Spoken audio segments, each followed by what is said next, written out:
अम्मा देख लो, मैं कब से घर आया हूँ, भूख से बुरा हाल है मेरा। और आपकी लाडली अभी तक खाना गर्म करके नहीं लाई। अभी लाई भाई।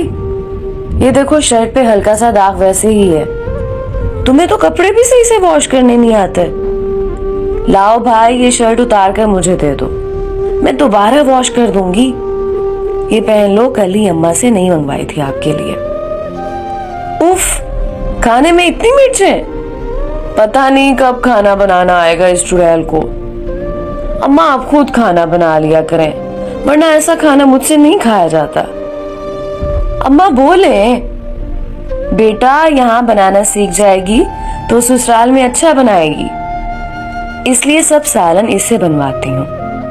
मतलब इसकी शादी तक बर्दाश्त करना पड़ेगा अब। और इसी बात पे अम्मा मुझे घूरने लगी। पता ही नहीं चला कब वक्त गुजर गया और इस चुड़ैल की शादी का दिन आ गया। सुबह से ऐसे लग रहा था जैसे कुछ छीन के ले जा रहा हो। वही बहन जिसे बात बात पे लड़ता था, आज जान से भी प्यारी लग रही थी। आज सिर्फ उसकी फिक्र थी। फिर रुखसते के वक्त खुद बच्चों की तरह रोते देखा।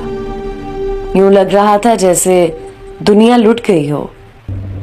मेरे प्यारे दोस्तों, हर वक्त बहनों से लड़ लड़ के, मगर जब ये वक्त आता है जिस्म से जान निकल जाती है। अल्लाह पाक हम सब बहनों और माँ बाप की बेटियों के नसीब अच्छे करे। आमीन।